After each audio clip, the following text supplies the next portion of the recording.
If I were to ask you for a list of the most influential musicians of all time, who would you put on that list? I imagine that Elvis, Michael Jackson, the Beatles, maybe even Tupac would make that list. But with all of those people, you'd still be missing one more important figure, the young Soviet rock star Viktor Tsoi. Although his career was quite short, the impact it left not only on the Soviet rock scene but on the music industry as a whole is unmatched by other artists. Before I start, I have to be honest, the first time I heard of Viktor Tsoi and his band Kino was in the first few months of 2024 when my girlfriend introduced me to him. But ever since then, I think I've listened to most of his songs, and he's even made it onto my Spotify Wrapped. If you haven't listened to any of his music, I highly recommend that you do. I would love to play some during this video, but unfortunately, YouTube is quite strict when it comes to that. Victor was born in 1962 to his mother Valentina, a Russian schoolteacher, and father Robert, a Korean immigrant and engineer. He grew up in a relatively normal household, although his parents would later reflect that their turbulent relationship that ended in divorce and then remarrying did affect him. Although he was good at school for his first few years of study, he eventually lost interest and his grades dropped. Luckily, his mom was able to convince him to study for free at a local art school, and while he studied, his interest in music peaked, leading him to be the guitarist in his first band, Ward Number 6. During the 70s in the USSR, restrictions on rock music were being loosened, and rock was just starting to grow in popularity, although it was mostly limited to underground performances and get-togethers. People recorded their own rock cassettes at home and gathered around with friends to listen to the tape, and this is how Victor first became acquainted with rock music. However, his time in art school didn't last very long, and he was kicked out for poor performance. From then on, he played guitar with other groups until one day at a house party for a band he was helping, he met Alexei Rybin. The two became close friends because of a shared taste in music, bonding over their love for David Bowie and other older Soviet rock groups like Aquarium and Strange Games. Although they started playing separately, Rybin said that reading Tsoi's lyrics crushed any desire in him to be a songwriter. The two of them, as well as some other friends, formed a band called Garin and the Hyperbloids. But after one of their bandmates was drafted to join the army, they renamed their band to Kino. With their band formed, they began to play at the Leningrad Rock Club, a recently opened music venue for rock music. Their music, even before their first major performance, had made such an impression on the rock scene that musicians from the Soviet rock band Aquarium, which both Victor and Alexei considered inspirations, helped them with extra guitar and vocals during their performances. The songs were a big hit due to their unique sound, mixing rock music with Tsoi's lyrics, one of the band's biggest pulls. Soon, they had recorded their first album named 45, which also became popular in the underground Leningrad rock scene. Shortly after this, though, Rybin and Tsoi had an argument about who they would record their next album with, which led to them splitting up. Rybin would continue to have a successful career as a musician and filmmaker, but as for Victor, Kino was now just one person. To make matters worse, Victor had also received a draft notice.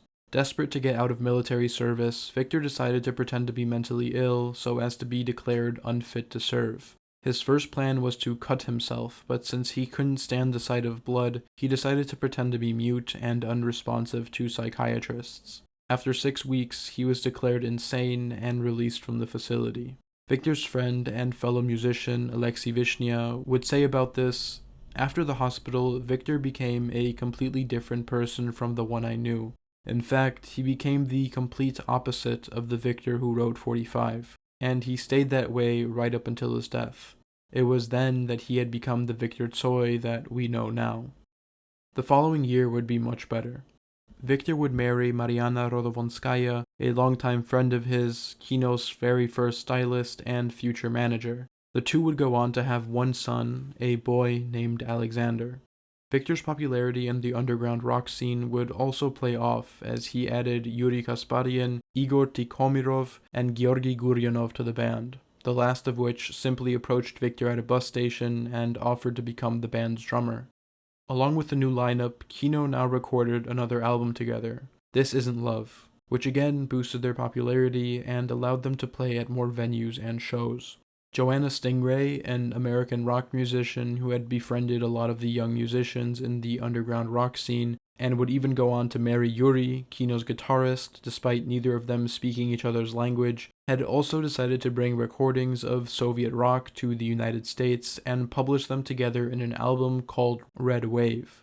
Kino would continue to tour around the USSR, continuing to play music and gaining popularity in Riga, Tallinn, Kiev, and of course St. Petersburg. Kino and Viktor Tsoi's popularity had grown so much that even when they planned to play at unofficial concerts, the police allowed them to continue because the crowds were so massive. There were, however, two moments that skyrocketed Viktor's popularity into stardom. The first would come in his cameo role in the 1988 film Asa, a very long crime movie with lots of different storylines, one of which goes back to 1801 and the assassination of the Tsar Paul I. At the end of the movie, though, as the credits play, Victor comes onto a stage and performs arguably his most well-known song, Changes. There's no arguing that the ending of Asa is definitely iconic, but in my opinion, the final scene of the next movie he starred in, a Kazakh movie called The Needle, that focused on drug addicts and hopelessness in the late 80s, showing Victor lighting a cigarette alone and then walking off onto a snowy road, is much more memorable. And then came the second moment, the release of Victor and Kino's most well-known album, Blood Type. Viktor Tsoi was quite unhappy with the release of Blood Type at first, having planned to release it officially both in the USSR and the United States. However, the person who recorded the music took them and started distributing them without Victor's knowledge, but by then, nothing could be done. The album was Kino's biggest success, and Viktor Tsoi became easily one of the most famous people in the entire of the USSR. From then on, it was non-stop for Victor. He quit his job and moved to Moscow, although he and Kino moved around the entire country to continue working and performing. The album was a success internationally as well, and after Blood Type was quickly followed up with another successful album titled A Star Called the Sun, Kino had reached fame they had never dreamed of. Official Soviet publications began to recognize the band and its popularity and interviewed them for magazines, and Kino began to perform in other countries as well, such as Denmark, France, and Italy. Funnily enough, during his time in France, Victor collaborated with a French music producer who was trying to make a mixtape of Soviet rock for French audiences, and although the French were receptive, the Ministry of Culture was suspicious, accused him of being a secret communist, and cut off all of his funding. Victor would also travel to Japan to promote his Kazakh film The Needle, and to the US to visit Disneyland and longtime friend Joanna Stingray. But Victor wasn't just famous because of his music. His lyrics were able to tap into real feelings shared by the youth of the Soviet Union, but this only played into his image as someone who was unapologetically authentic. His friend would say that Victor was a very quiet guy, but one that never hid how he was feeling. He was apparently obsessed with Bruce Lee and tried to style his image after him, and he would often break out into martial arts moves while hanging out with people. On top of his music, Victor also worked a variety of different jobs up until the peak of his popularity. When asked why he continued working in an interview, he replied, "I like doing the work. It keeps my feet on the ground." Throughout his life, he would do a variety of jobs, from cleaning bathrooms to carving logs into figures that would be placed around children's parks. His most famous job, however, would be at the Kamchatka boiler house, where he worked shoveling coal to provide heating to a set of apartments above. He would work alongside other well-known Soviet rock musicians, and fans would come around the entrance to the building to catch a glimpse of Victor as he left. These jobs and his lifestyle as a part-time worker and part-time rock star played into his public persona. Victor's interviews were often very different from other interviews. He gave quick and short responses that didn't always answer the questions posed to him. His mother said that he loved to receive questions, but didn't like to answer them. She would also go on to reveal that Victor read and kept every single piece of fan mail he ever got, but that he could never bring himself to respond to any of them. His appearance as well played into this personality. long messy hair, baggy and relaxed clothes, cigarette in hand. His authenticity also played into his music beyond just his lyrics. For most of Kino's career, they were recording music on older, unprofessional equipment in the recording studios of friends that weren't up to date with the latest equipment. In fact, during the recording of the album A Star Called the Sun, Victor opted to record his vocals on an old Japanese microphone because the newer one the producer had purchased resulted in a recording that sounded too clean. When asked whether playing on an amateur basis hindered his creative ability, he replied that it's the opposite, that he plays whenever and whatever he wants, he works on the side to earn money, and spends his free time writing and playing music. Victor rejected the idea that his music or that of Soviet rock was a Western import, stating that rock music was not a passing fad, and that his and other Soviet rock was a part of Russian culture that wasn't borrowed from anywhere else. He elaborated by saying the only thing that came to us from the West was the form, electric guitars, percussion, amplifiers, and so on. But borrowing a form doesn't necessarily mean that this music as a whole phenomenon is borrowed. I believe that this is a musical form which is truly living, and also it's music which is a social movement. It's music for the people. Although Victor was greatly influenced by and loved Western musicians like the Smiths, The Cure, and David Bowie, he also criticized the music industry in the US, saying that as soon as people realize they can profit off of their music, it stops being interesting. He was frequently asked about the West in his interviews internationally and at home, something that seemed to annoy him. After a journalist asked him whether he would rather live in the West or stay in the USSR, he answered, "I don't know why this would present a problematic choice. I live here, I play concerts here, and this doesn't prevent me from going to the West and recording Kino albums." I bring these points up because, unfortunately, Victor's music and image has been used in ways that I'm not so sure he would have agreed with, especially in English-speaking online spaces. The film Asa came out during the height of perestroika, the restructuring of the Soviet economy. For better or for worse, things were changing in the USSR, and Victor's song Changes became a symbol of that. In recent years, most English-language articles about him are either written by Americans or Radio Free Europe, a CIA-funded news organization that both paint him as a secret anti-Soviet political dissident.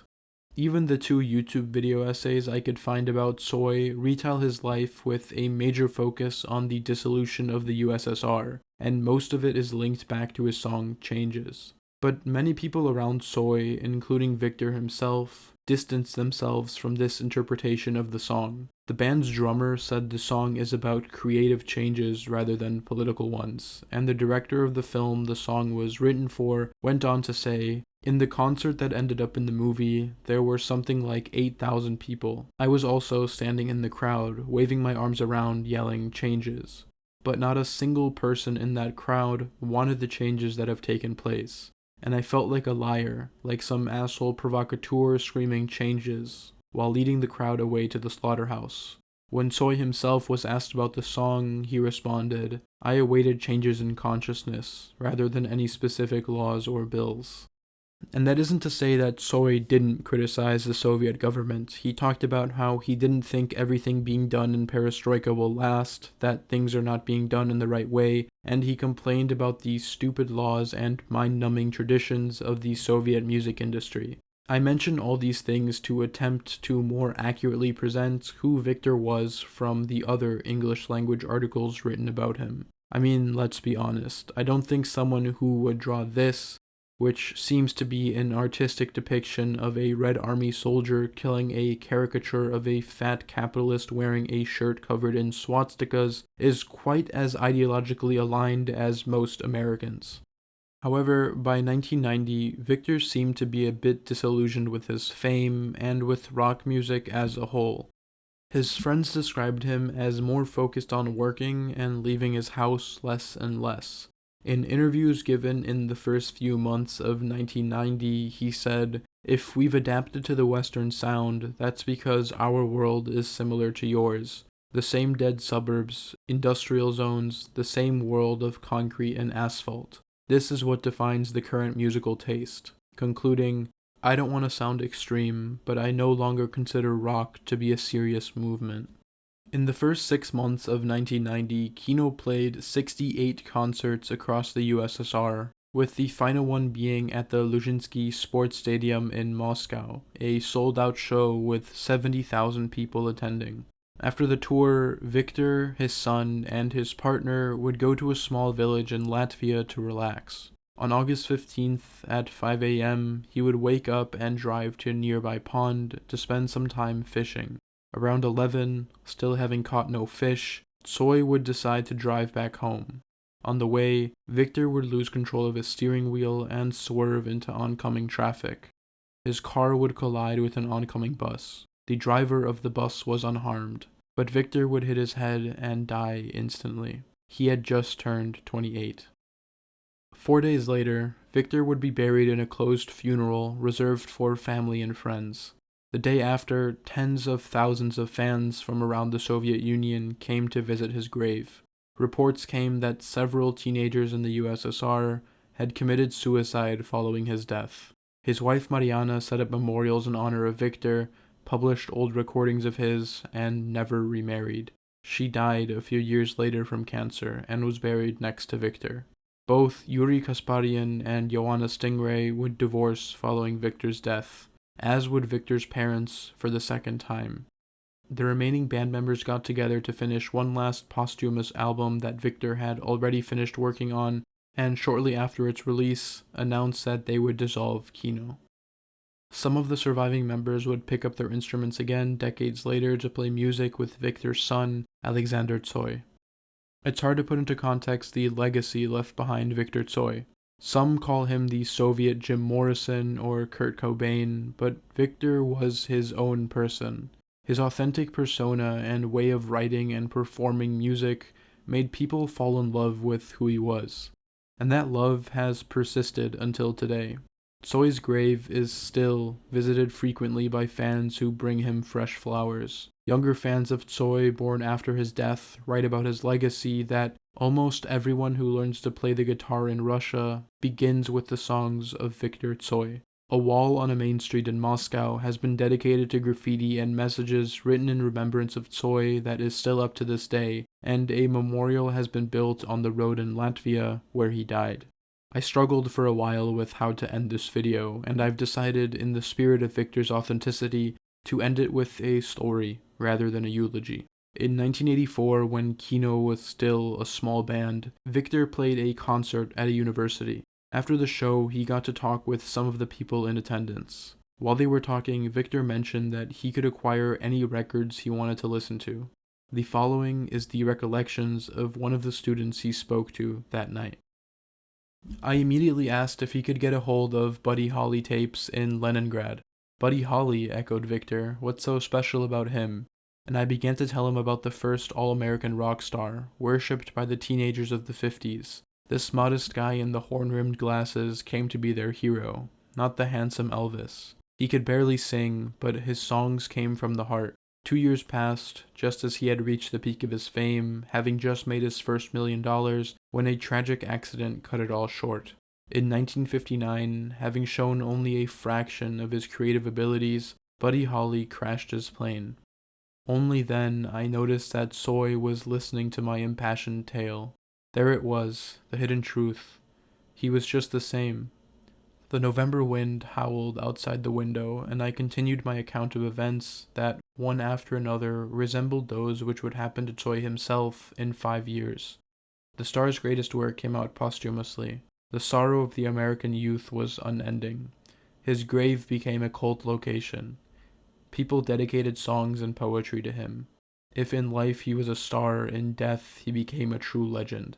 Tsoi listened right to the end and then said quietly, "Is this really a hero, though? I mean Hendrix, Morrison, that I understand." I responded, but Holly's death was the first of its kind, in the sense that it wasn't due to abuse of drugs or alcohol, but a fateful accident. Tsoi responded, "There's no heroism in that. That's nonsense."